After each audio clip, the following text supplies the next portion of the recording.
Bom dia, alunos! Como vocês estão? Estou com saudades de vocês, viu?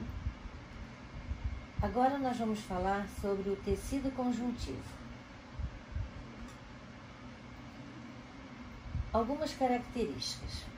O tecido conjuntivo apresenta abundante substância intersticial em que se encontram geralmente muitas fibras de proteínas, principalmente o colágeno. Os fibroblastos, que são as células mais numerosas dos tecidos conjuntivos, que são responsáveis pela formação das fibras e da substância intersticial. O tecido conjuntivo desempenha as funções de preenchimento, sustentação, nutrição, defesa, reserva energética, por exemplo, que é a formação, e hematopoese, que é a formação de células do sangue e das plaquetas. São exemplos de tecido conjuntivo, o tecido ósseo, o tecido cartilaginoso e o sangue. A derme é o tecido conjuntivo que garante suporte e nutrição às células da epiderme, sobre a qual nós falamos na aula passada. Como todo tecido conjuntivo, a derme apresenta células separadas por grande quantidade de material intercelular, rico em fibras proteicas. As principais células dérmicas são os fibroblastos.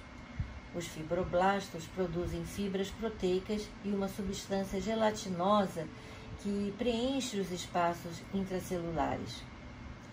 As fibras da derme podem ser de 3 tipos: fibras de colágeno, que são mais espessas e resistentes, fibras elásticas mais finas e elásticas e fibras reticulares, que são ainda mais finas e entrelaçadas. E é exatamente o conjunto dessas fibras que confere a resistência e a elasticidade típicas da pele. Os 2 principais tipos de tecido conjuntivo propriamente dito são o frouxo ou areolar e o denso. O frouxo possui a maior variedade de células e fibras, e ele é um tecido altamente celularizado, com fibras mais delicadas e alta flexibilidade. O tecido conjuntivo propriamente dito é diferenciado e é mais genérico, e preenche todos os espaços entre os restantes dos tecidos. E logo ele está presente em todos os órgãos e abaixo da derme, que ele estabelece uma ligação entre todos os tecidos. O tecido denso, o tecido conjuntivo denso, possui a maior proporção de fibras e menor quantidade de células. O frouxo é o de maior distribuição no organismo. Ele preenche espaços, apoia e nutre células epiteliais, envolve os nervos, envolve músculos, envolve os vasos sanguíneos e também envolve os vasos linfáticos. Esse tipo de tecido faz parte de muitos órgãos e desempenha a função de isolamento de infecções localizadas e também atua no processo de cicatrização.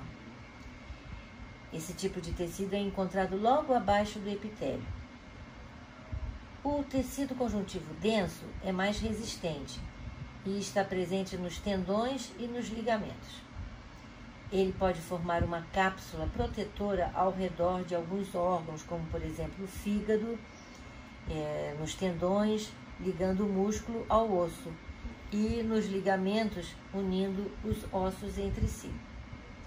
É muito importante ressaltar que nenhum tipo de tecido conjuntivo é encontrado no cérebro nem na medula espinhal, sendo esses 2 lugares os únicos onde o tecido conjuntivo não está presente.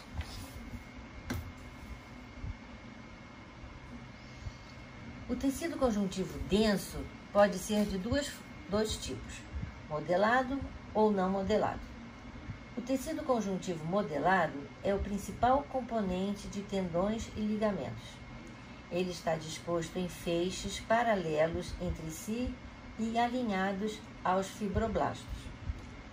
A formação desse tipo de tecido ocorre em resposta às forças que atuam sobre o tecido de maneira que as orienta para oferecer o máximo de resistência às forças atuantes.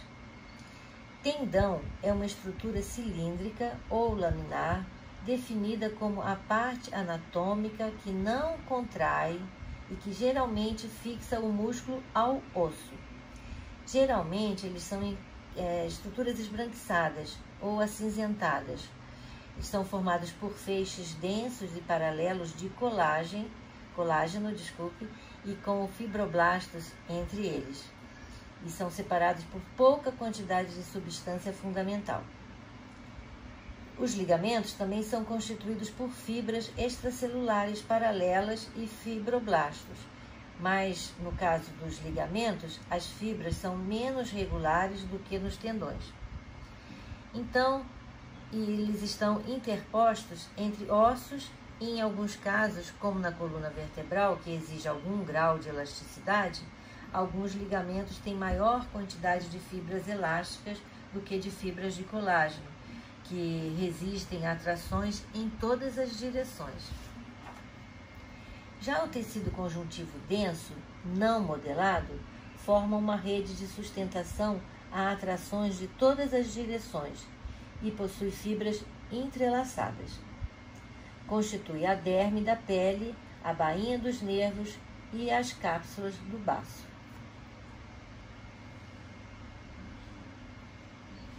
Agora vamos falar sobre o tecido conjuntivo especial. Primeiro, tecido adiposo. Depois vamos falar sobre o tecido cartilaginoso, depois sobre o tecido ósseo, também sobre o tecido hematopoético e também, por último, sobre o tecido sanguíneo.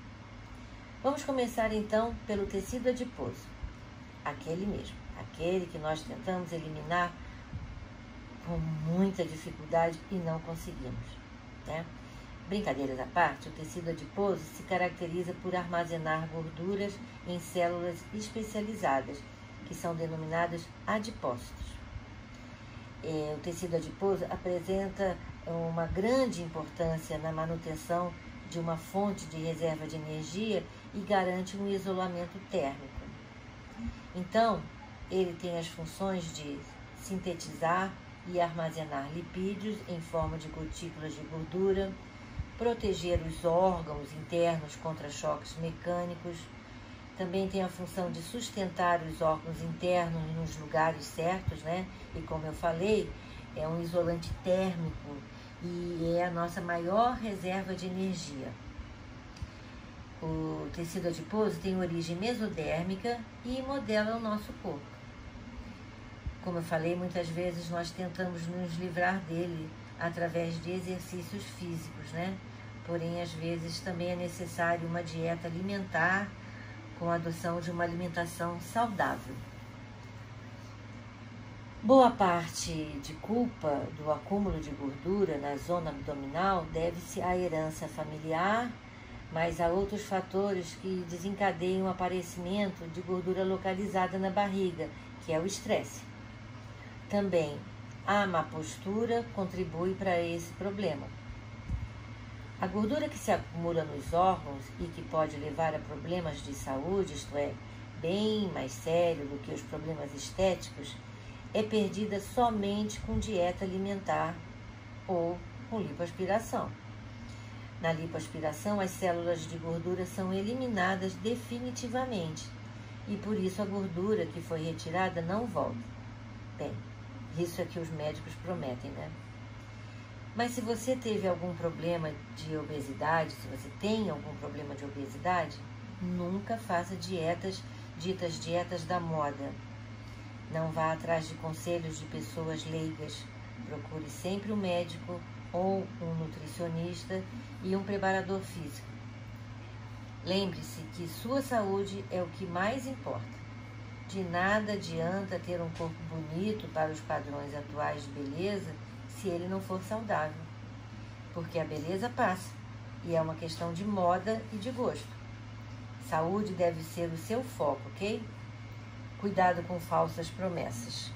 milagres não acontecem. Saiba que ao longo de sua vida, seu corpo vai mudar muito, muito mesmo. Então, cuide bem dele e ele vai durar bastante. Mas para você cuidar, precisa gostar. E para gostar, precisa conhecer. Então, vamos continuar o assunto de hoje, falando agora sobre o tecido cartilaginoso.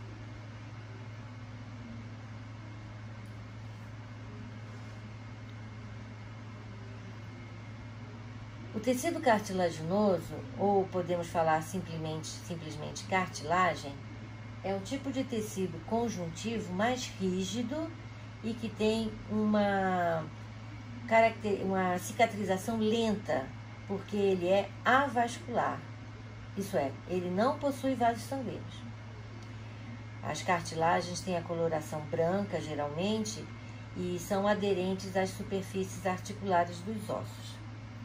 Também encontramos cartilagem na orelha e na ponta do nariz, por exemplo. As cartilagens têm a função de sustentação dos tecidos moles, também têm função de revestimento das articulações e facilita o deslizamento durante os movimentos, absorve choques mecânicos e formam também o crescimento dos ossos longos.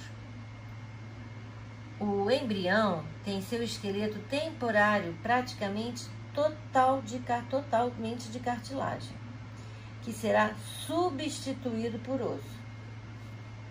O tecido cartilaginoso também não tem nervos nem vasos linfáticos. As células do tecido cartilaginoso são denominadas condrócitos e a matriz é feita de colágeno, que vai lhe conferir flexibilidade. Como a cartilagem é avasculada, a sua nutrição é feita através do pericônio, que é uma membrana de tecido conjuntivo que resiste à cartilagem ou através da difusão do líquido sinovial. E o que é líquido sinovial? É um líquido que está presente nas articulações, que facilita o deslizamento dos ossos e cartilagens e assim possibilita os movimentos do corpo. A cartilagem não possui poder de cicatrização ou de regeneração. O que ocorre em alguns casos é a formação de um tecido cicatricial, chamado de fibrocartilaginoso, sem as mesmas características da cartilagem normal, mas que pode realizar as mesmas funções, porém em processos bem lentos. Certamente vocês estão se perguntando da relação de cartilagem, osso e crescimento, não é? Então vamos ver. A altura de uma pessoa varia e vai depender de vários fatores que estão envolvidos. Por exemplo, a genética, a alimentação, a atividade física. E também de hormônio, que é o hormônio do crescimento, que é chamado somatotrófico ou somatotrofina. Mas agora nós vamos ver somente a relação da formação dos ossos com a altura de uma pessoa, tá? Durante a vida embrionária, a formação dos ossos se dá pela produção de cartilagem sobre a qual o osso é depositado.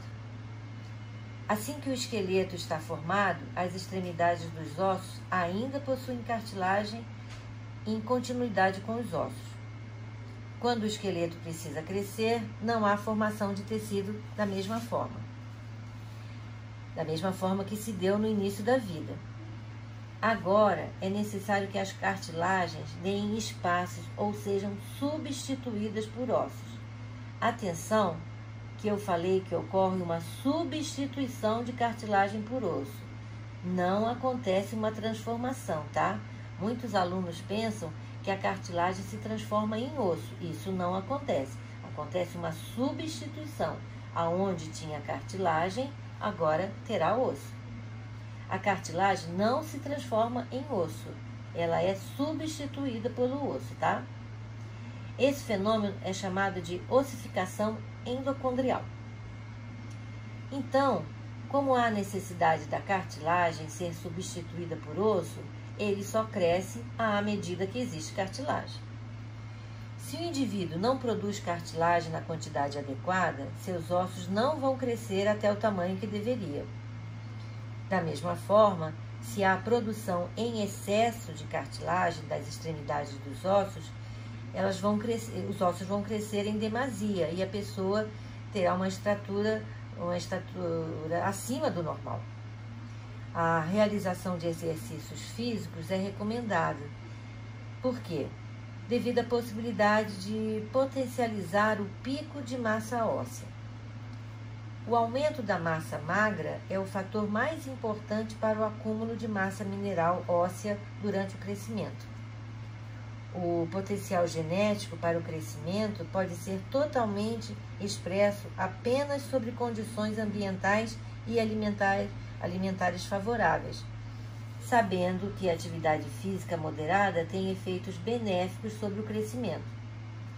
Então vem aquela dúvida: os jogadores de basquete profissional são altos porque jogam basquete muito bem ou jogam basquete muito bem porque são altos? Bem, segundo especialistas, não é porque o basquete impulsiona o crescimento que os praticantes são altos. É devido à sua altura ser uma vantagem que existem praticantes muito de alto nível. Por outro lado, o basquete tem efeitos benéficos na postura, fortalece a musculatura global e dos músculos que suportam a coluna vertebral. Mantendo-se bem ereto, ganha-se um pouco de altura. As causas e consequências no corpo humano sempre nos surpreendem, não é? Já que começamos a falar em crescimento do esqueleto, vamos ver agora o tecido ósseo.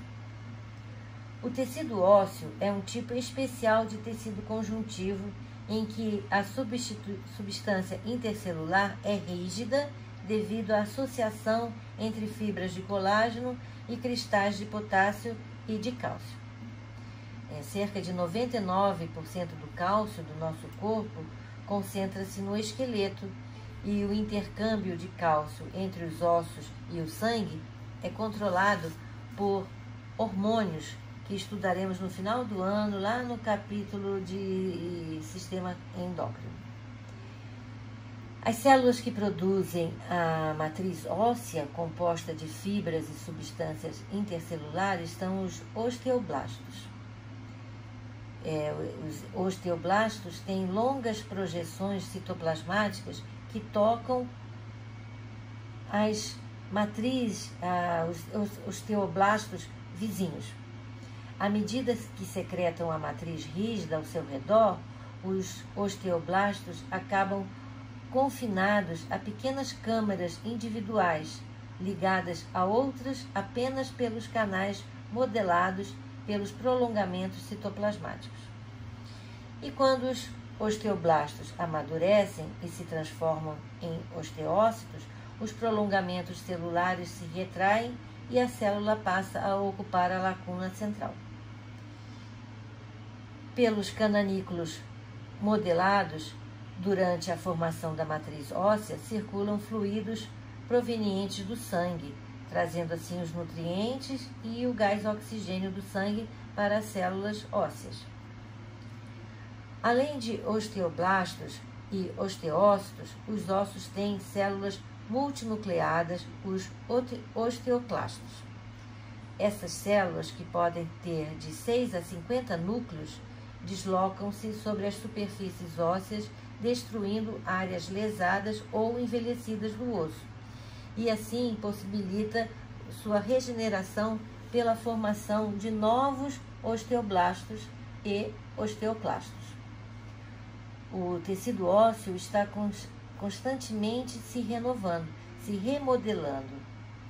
Os ossos apresentam uma grande capacidade de cicatrização, mas depois de quebrá-los, seja por acidente ou por um tratamento cirúrgico, por exemplo, eles são capazes de regenerar-se, reparando o dano sofrido. E esse processo envolve diversas células e mediadores químicos também. Quando um osso se quebra, ocorre um vazamento de sangue, tanto dessa peça do esqueleto como do tecido ao redor, formando um hematoma.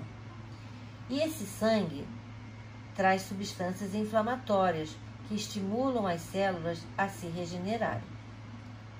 Como o osso é um tecido vivo que está em constante modificação, para que ocorra a cicatrização de uma lesão, por exemplo, é essencial que sejam formadas novas células capazes de ligar uma extremidade à outra. E após uma fratura, forma-se no local o chamado calo temporário, que é substituído progressivamente, originando o calo ósseo, que é compacto.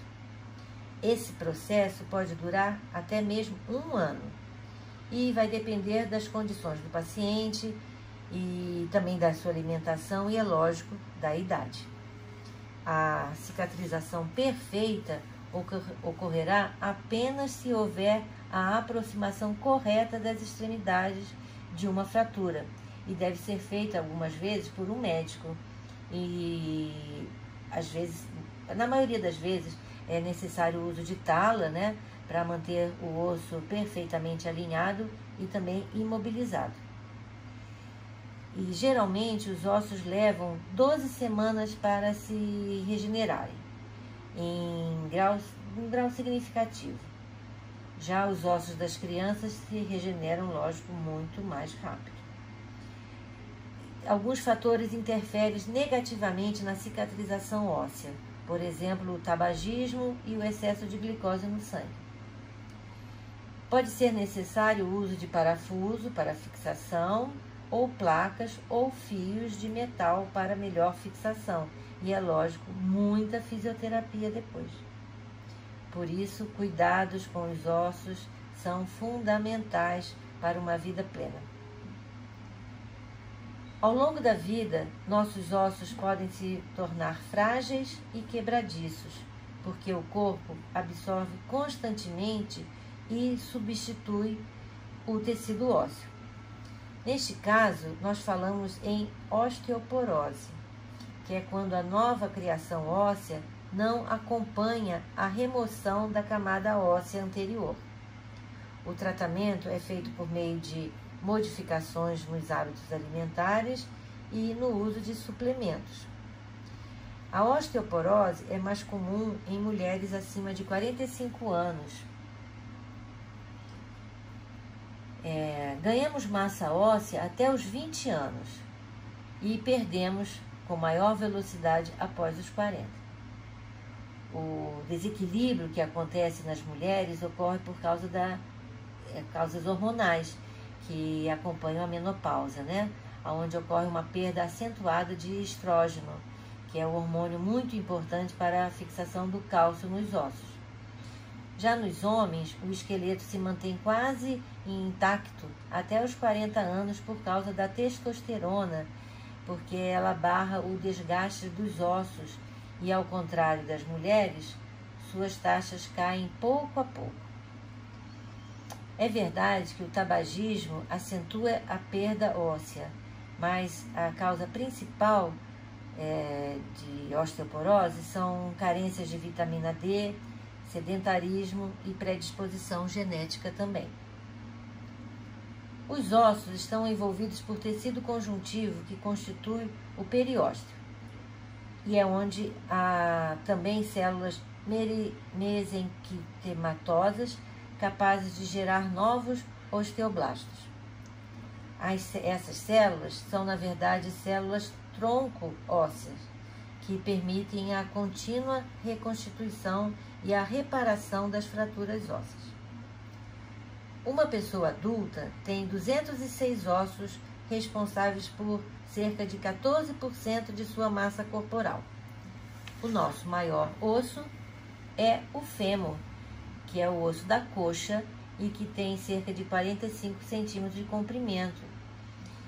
Lógico, dependendo da altura da pessoa. E os menores ossos estão na orelha média, que são a bigorna, o martelo e o estribo, que tem cerca de 0,25 centímetros. A região onde dois ossos fazem contato é denominada articulação óssea. Certas articulações são móveis, isto é, os ossos em contato podem se movimentar, um em relação ao outro. E outras articulações já são fixas, como por exemplo do crânio. Os ossos de uma articulação móvel, por exemplo, os ossos do braço e do antebraço, eles deslizam suavemente graças à presença de cartilagem nas extremidades e também da lubrificação que é promovida pelo líquido sinovial. Esse líquido sinovial é viscoso. E os ossos se mantêm no lugar graças aos ligamentos, que são estruturas que ligam os ossos articulados uns aos outros. Já os tendões ligam os músculos aos ossos. Ambos, ligamentos e tendões, são estruturas resistentes e pouco elásticas, que são constituídas por um tipo especial de tecido conjuntivo, que contém grande quantidade de fibras de colágeno, que estão orientadas paralelamente e com alto grau de compactação. Um exemplo de tendão é o tendão calcâneo, que liga os músculos da panturrilha ao osso do calcanhar, que é o famoso tendão de Aquiles, né?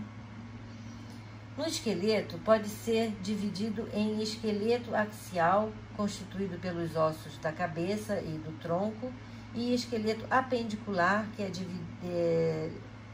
são os membros superiores e membros inferiores. Agora vamos falar sobre o sistema muscular. Várias atividades do nosso corpo são ações dependentes da atividade muscular. Por exemplo, a locomoção, a movimentação de partes do corpo, a circulação do sangue, o deslocamento do alimento no tubo digestório, a eliminação da saliva e também a eliminação da urina. Os músculos são compostos basicamente de tecido muscular, cujas células são especializadas em contração. Nós temos 3 tipos de tecido muscular: tecido muscular não estriado ou liso, o estriado cardíaco e o estriado esquelético. Começaremos então pelo tecido muscular não estriado. O tecido muscular não estriado também pode ser chamado de tecido muscular liso e está presente em órgãos internos como o estômago, o intestino, o útero, e também está presente nas paredes das artérias e das veias. Por exemplo, no tubo digestório, o movimento ondulatório que possibilita o caminhar do alimento desde o esôfago até a eliminação dos resíduos é denominado movimento peristáltico. Já nas artérias e veias, a musculatura lisa contribui para a circulação do sangue e manutenção da pressão arterial. Esse tecido é constituído por células alongadas, unicelulares e sem estriação transversal. Daí a denominação não estriado ou liso. Nas células musculares lisas, os filamentos das proteínas, actina e miosina, responsáveis pela contração celular, não se organizam no padrão de feixes transversais, típico dos tecidos musculares estriados, como nós vamos ver a seguir. A contração da musculatura lisa é involuntária, ou seja, independe da nossa vontade. Não temos nenhum controle sobre ela, o que também ocorre com a musculatura cardíaca. As células do músculo liso são revestidas pela lâmina basal e mantêm-se unidas por uma rede de fibras musculares, o que permite a contração de apenas algumas células que contrai o músculo por inteiro. Também é encontrada musculatura lisa nos olhos, que vão agir alterando a forma, o tamanho, da pupila, por contração ou relaxamento da íris, e também é responsável pela mudança da forma da lente, que é a parte do globo ocular que dá foco à imagem. Como eu falei, a musculatura lisa é de contração involuntária, lenta e sustentável independentemente e também não é suscetível à fadiga. Quando comparados à musculatura esquelética, ela é mais forte, mais sustentada e requer menos energia. Agora vamos falar sobre o tecido muscular cardíaco. Esse tipo de tecido está presente apenas no coração e vai constituir o miocárdio, que é o músculo cardíaco, responsável pelo bombeamento de sangue para as artérias. Tem células unicelulares e apresentam estrias transversais. As células da musculatura lisa também são unicelulares e as células da musculatura esquelética também apresentam estrias transversais.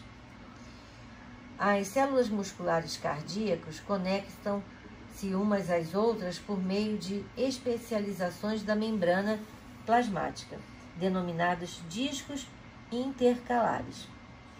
Devido a essas conexões, um estímulo suficientemente forte em uma região do coração se espalha rapidamente, levando todo o coração a se contrair. A musculatura cardíaca tem contração involuntária, isto é, também independente da nossa vontade. Agora nós vamos falar sobre a musculatura esquelética. Quando nós falamos da contração muscular, destacamos os seguintes fatos. A célula muscular também é chamada de fibra muscular ou miócito, e sua membrana plasmática é o sarcolema. O citoplasma contém miofibrilas arranjadas em feixes longitudinais. Cada miofibrila é formada por uma sequência linear de miômeros ou sarcômeros. A actina é formada por filamentos delgados. A miosina apresenta-se como espessos filamentos com extremidades globulares. Na célula muscular em repouso, os íons de cálcio estão estocados no retículo endoplasmático. Quando essa célula é estimulada, íons de cálcio deslocam-se do retículo para junto dos miômeros. Na presença de íons de cálcio, os filamentos de miosina adquirem atividade enzimática e hidrolisam moléculas de ATP e assim liberam energia. Com a energia liberada, as extremidades globulares dos filamentos de miosina prendem-se aos locais de ancoragem nos filamentos de actina. Os filamentos de actina e de miosina passam a deslizar uns sobre os outros e resulta no encurtamento dos miômeros. Já na fase de relaxamento, os íons de cálcio são dissolvidos ativamente para o retículo sarcoplasmático. São devolvidos. Portanto, a célula muscular gasta ATP também para relaxar. A célula muscular tem grande quantidade de mitocôndrias, claro, né? Muita energia. E tem uma reserva energética própria, que é o glicogênio. Ela conta também com um reservatório intracelular de oxigênio, as moléculas de mioglobina, que são semelhantes às moléculas de hemoglobina. Atenção! A célula muscular não armazena ATP, não armazena o ATP produzido em excesso durante o repouso. As moléculas de ATP são instáveis e rompem-se rapidamente e espontaneamente. Durante uma atividade física intensa, a célula muscular recebe uma oferta suficiente de oxigênio e parte das moléculas de ácido pirúvico resultante da glicólise é convertida em ácido lático, que é parcialmente removido do músculo pelo sangue e levado para o fígado, né, onde vai ser convertido novamente em glicose. Durante situações de urgência, como por exemplo fugir de predadores ou para caçar, os músculos podem executar contrações rápidas e vigorosas, independentes da oferta de oxigênio ser ou não suficiente. E o acúmulo de ácido lático no músculo pode causar dor e cãibra, né, como nós falamos na aula de fermentação, vocês lembram? O tecido muscular esquelético compõe a maior parte da musculatura corporal dos vertebrados e é o que popularmente nós chamamos de carne. O tecido muscular estriado esquelético, as fibras musculares ou miócitos, originam-se pela fusão de inúmeras células embrionárias, os mioblastos. Cada fibra muscular é multinucleada. Muitos músculos têm a cor vermelha devido à presença de mioglobulina em suas fibras. Cada mioglobulina é capaz de se ligar a uma molécula de oxigênio e dessa forma armazenar o oxigênio em seu interior para momentos de grande atividade muscular, em que ele vai precisar de muita respiração aeróbica. As fibras musculares esqueléticas compõem entre 75% e 90% do volume total dos músculos, e o restante é formado por tecido conjuntivo, por nervos e também por vasos sanguíneos. A contração da musculatura estriada esquelética é voluntária.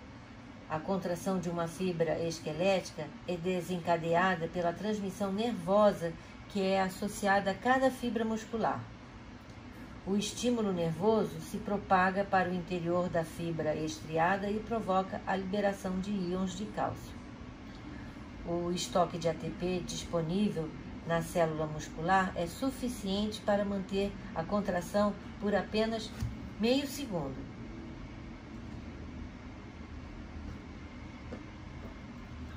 Ao se contrair, o músculo puxa os ossos, os quais estão ligados. Porém, no relaxamento, o músculo não consegue empurrar os ossos. Por isso, os músculos esqueléticos atuam em duplas, sempre com movimentos antagônicos. Isso é, enquanto um se contrai, o outro relaxa, e enquanto um deles produz movimento em um sentido, a contração do outro produz movimento em sentido contrário. Por exemplo, a dupla bíceps e tríceps explica muito bem esse serviço. Por exemplo, o bíceps está ligado ao osso do ombro e ao osso rádio. E ao se contrair, ele puxa o antebraço para cima. O tríceps prende-se aos ossos do ombro e ao osso da ulna. Sua contração produz a extensão do antebraço. A contração de uma fibra muscular esquelética segue a lei do tudo ou nada, ou seja, ou a fibra se contrai totalmente ou não se contrai. Assim, se o estímulo nervoso for suficientemente intenso para estimular a fibra muscular, ela se contrairá com o máximo de sua capacidade, isso é, vai se contrair com o máximo de sua capacidade. Se o estímulo não for suficientemente forte, a fibra simplesmente não vai se contrair. Uma fibra muscular estriada consegue se manter contraída por pouco tempo. Entretanto, o músculo inteiro pode se manter contraído por longo tempo, e é o que ocorre quando seguramos um objeto pesado, por exemplo. A manutenção de um músculo em estado de contração é possível porque, enquanto durar a estimulação nervosa, haverá alternância entre as fibras musculares contraídas e relaxadas. Bem, alunos, por hoje é só. Na próxima aula, que será a terceira aula sobre histologia e a 13ª de nivelamento, nós vamos falar sobre o tecido sanguíneo, basicamente, e sobre muitas outras coisas bem interessantes e atuais. Não percam. Até lá!